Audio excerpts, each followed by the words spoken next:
एक rape cases से बचने के लिए इस एडवाइस को 3 पार्ट में डिवाइड करता हूँ। फर्स्ट, पूरा फ्यूचर पे असर डाल सकती है। उनको सिर्फ मुंह हिलाने की देरी और आप अंदर। लड़कियों के हाथ भले सारे हथियार हो, पर लड़कों भी खाली हाथ नहीं बैठे हैं। डोंट वरी, मैं हूं ना आपके एडवाइजर। तो वो सेक्स स्टार्व है, सेक्स की भूखी है, और वही है रेप की असली रीजन।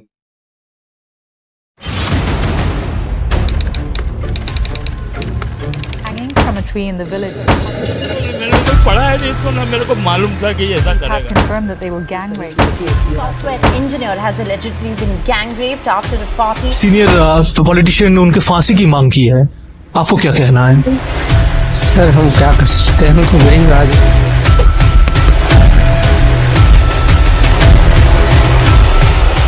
इंडिया में किसी भी महिला का सिर्फ एक बार बलात्कार नहीं होता, पहले उसके अत्याचारी, फिर police. Local police station house officer made the girl strip and touched her inappropriately when she went to complain. फिर कोर्ट। क्या हुआ? फिर मेरी सलवार में हाथ डाला, प्राइवेट पार्ट्स को टच कर दिया। और फिर समाज भी उस महिला का बलात्कार करता है। ये बात मैं नहीं, बल्कि सीमा सखारे जी ने कही है, who has helped more than 200 rape victims to reintegrate into society। और ये बात में कितनी सच्चाई है, just give me few minutes and I will prove it।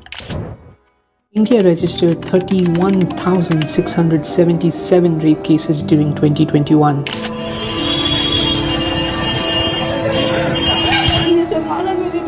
He killed my daughter without any mercy. He killed my daughter torturously. At least 4 lower caste women are raped every day in India. तो वहाँ एक ladies police थी, उसने पूछा मेरे को तेरे साथ बलात्कार हुआ, तो मैंने बोला रिपोर्ट करें ठीक है, पर पुलिस वाला ने उनको न्याय नहीं दिलानी है, तो फिर क्या।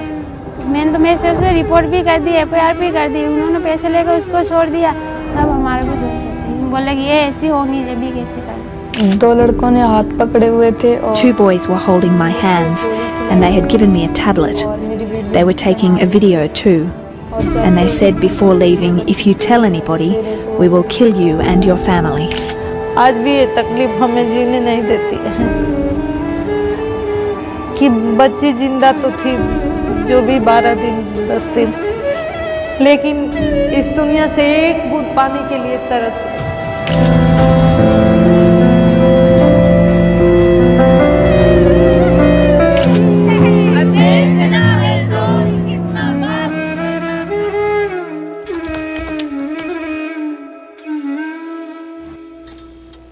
एक रेप विक्टिम को STIs, unwanted pregnancy, trauma related issue, nightmare, flashback और ना जाने कितने कुछ अपने जीवन के लंबे समय तक सताते रहते हैं।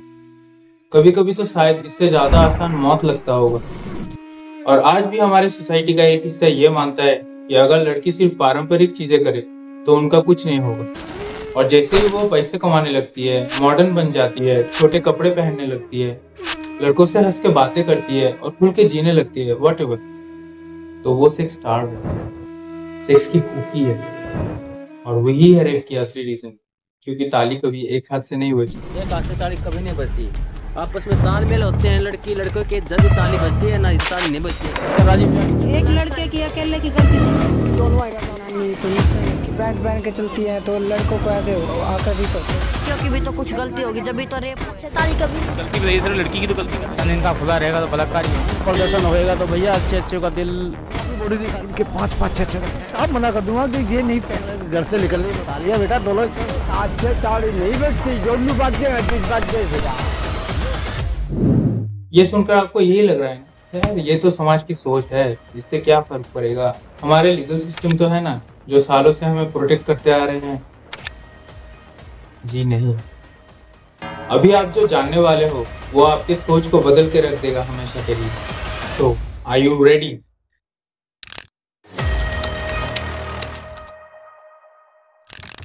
साल 1860 हमारे स्टैट्यूट में पहली बार anti rape law was introduced under IPC 375 and 376, जहां इतना सीरियस ऑफेंस के लिए minimum punishment was 2 years, just 2 years. और ये मोर देन 112 साल ऐसे ही था। फिर आया साल 1972 मथुरा रेप केस। ये कस्टोडियल रेप का इंसिडेंट था in which a tribal girl named Mathura was raped in Desaiganj police station by 2 policemen. और यहाँ ऑनरेबल सुप्रीम कोर्ट ने कहा कि इस रेप में मथुरा का consent, as there were no injury marks, no cry for help. Moreover, Mathura ने sexually active, that means Mathura ने रेसिस्ट नहीं किया। सुप्रीम कोर्ट के इस जजमेंट के बाद पब्लिक ने इतना प्रोटेस्ट किया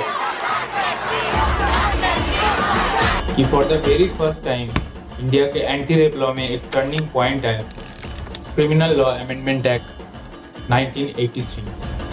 इस अमेंडमेंट के under idea of consent was introduced in Indian evidence act section 114A।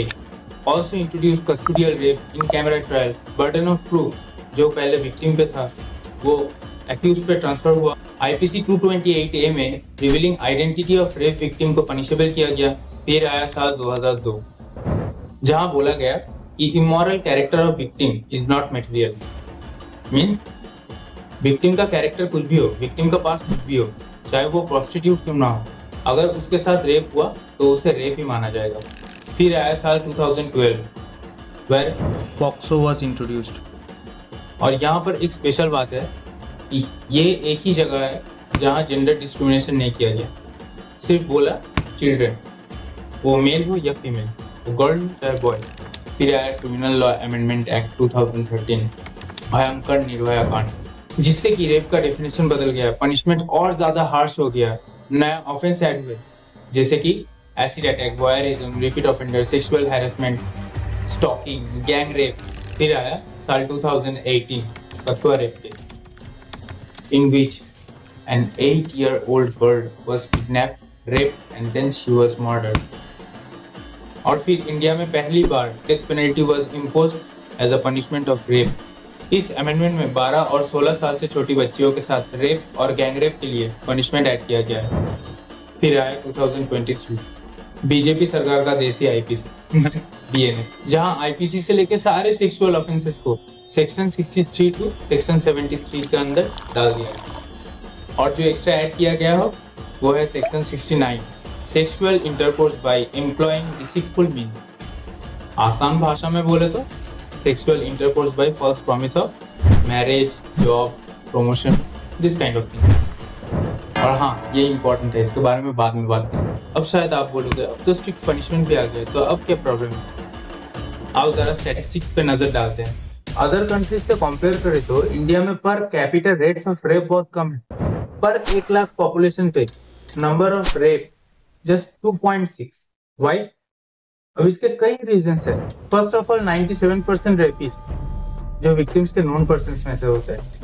ये छोड़ के भी विक्टिम्स का लीगल सिस्टम पे भरोसा ना होना, उनके ऊपर किसी दबाव के कारण या पुलिस की लापरवाही की वजह से 99.1% सेक्सुअल वायलेंस के केसेस अनरिपोर्टेड रह जाते हैं। 2021 में NCRB के एक रिपोर्ट के हिसाब से इंडिया में हर रोज 86 रेप केसेस दर्ज होते हैं। अब एक बात बोलो, इतनी सारी अनरिपोर्टेड केसेस, उन लड़कियों को जस्टिस मिलने की हक है कि नहीं? रेप जैसे इतने सीरियस मुद्दे को कमजोर बना देती है कुछ लड़कियों की गंदी हरकत।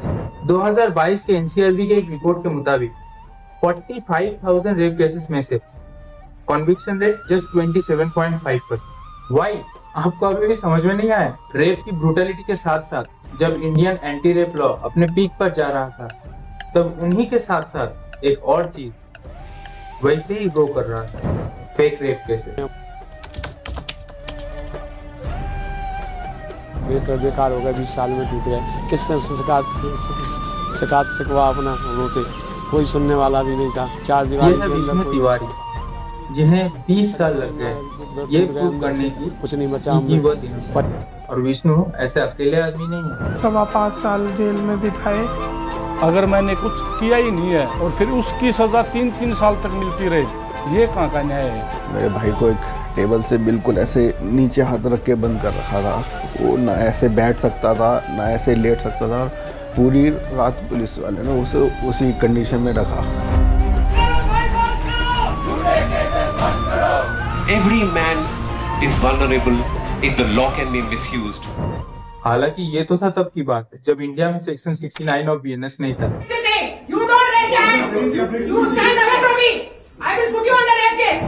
हाँ जी, अब इंडियन लड़कों पे रेप केसेस करना इतना ही आसान है। सेक्शन 69 ऑफ बीएनएस को आसान उदाहरण से समझो। अगर कोई लड़का किसी लड़की के साथ रिलेशनशिप में रहते हुए शादी का झूठा वादा करके शारीरिक संबंध बनाए तो इसे रेप माना जाएगा। ये तो सही है ना, तो इसमें प्रॉब्लम क्या है? अगर कोई लड़की खुन्नस में आके किसी लड़के को फंसाने के बारे में सोचे तो इससे सेफेस्ट ऑप्शन क्या हो सकता है? जरा सोच के देखो, क्योंकि इसमें ना लगता है कोई मेडिकल रिपोर्ट, ना होती है कोई जांच, और इसमें एलिगेशन लगाना जितना इजी है, प्रूफ करना उससे ज्यादा मुश्किल, और डिफेंड करना तो उससे भी ज्यादा मुश्किल, और वो बस अपने सिर्फ ये एक चाल से आपकी रेपुटेशन ही नहीं, आपकी जॉब प्रोस्पेक्ट, मेंटल हेल्थ, यहाँ तक कि पूरा फ्यूचर पे असर डाल सकती है। उनको सिर्फ मुंह हिलाने की देरी और आप अंदर। तो आप क्या करें? लड़कियों से दूरी बना के रखे, तो उससे बात ना करें, उससे डर डर के जिए?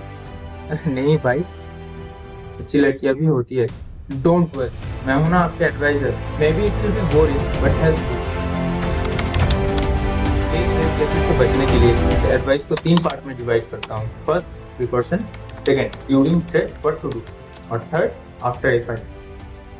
फर्स्ट ऑफ ऑल, अगर आप गिल्टी माइंड ना हो तो किसी भी हालत में उस लड़की से शादी का झूठा वादा मत। Second, social media chatting, email communication, call recording, सब कुछ संभाल के रखो। ओरल एविडेंस से ज्यादा रिटन एविडेंस पे ज्यादा फोकस करने की कोशिश करो। साथ में फोन और चैट्स दोनों को बचा के रखना है। स्क्रीनशॉट प्रूफ करने में ज्यादा प्रॉब्लम होता है, तो आपको स्क्रीनशॉट नहीं रखनी। कोशिश करो उनके प्रेजेंस में उनको दोस्तों को या म्यूचुअल फ्रेंड्स जो है उनके सामने क्लियरली मेंशन करने को कि आप लोग शादी नहीं करने वाले। मिलने जाओ, होटल जाओ, ड्रिंक करो, कुछ भी करो, इनिशिएटिव उन्हें लेने दो। और अगर आपको बोलना ही पड़े तो मैसेज में बोलना, कॉन्सेंट जरूर लेना, विदाउट कॉन्सेंट नहीं। ड्यूरिंग थ्रेट्स, अगर आपकी गर्लफ्रेंड बोले शादी करो otherwise I will file a fake rape case on you, और फोन में बात करो, तो कॉल रिकॉर्डिंग हमेशा ऑन होना चाहिए। सेकेंड, तुरंत एक काउंटर एफआईआर फाइल करो। थर्ड, किसी अच्छी डिफेंस एडवोकेट को कंसल्ट करो और उनसे सारी डिटेल शेयर करो ताकि वो आपको सही गाइडेंस दे पाए।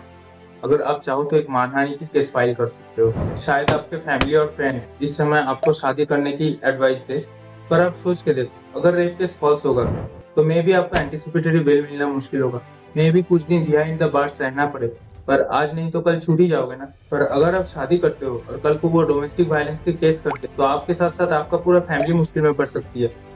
और सिर्फ इतना ही नहीं, लाइफ लॉन्ग एलिमनी गिनना पड़ सकता है। आफ्टर एफआईआर, अगर आपको डाउट है कि कोई एफआईआर हो चुका है तो पहले तो कंफर्म करने खुद मत जाओ, क्योंकि रेप एक सेंसिटिव मामला है, तो police can arrest you without permission of magistrate. किसी और को भेजो पता करने के लिए। अगर कंफर्म हो तो किसी अच्छी सी डिफेंस एडवोकेट को कंसल्ट करो। फोन से चैट्स, रिकॉर्डिंग, वीडियोस, फोटोज सब बैकअप ले लो, क्योंकि आपके फोन सीज होने वाला है। तो वो डेटा जो आपने आपके डिफेंस में यूज करोगे उसका बैकअप होना चाहिए, जिससे एंटिसिपेटरी बेल मिलने में आसानी होगा। फिर इन्वेस्टिगेशन के दौरान आईओ ने क्या क्या एविडेंस इकट्ठा किया पता करो। फिर आप चाहो तो हाईकोर्ट से आपका एफआईआर क्वेश्चन किया जा सकता है। आर्टिकल 226 ऑफ इंडियन कॉन्स्टिट्यूशन और सेक्शन 482 ऑफ एविडेंस एक्ट और 528 ऑफ बीएनएसएस के तहत आपका एफआईआर क्वेश्चन किया जा सकता है।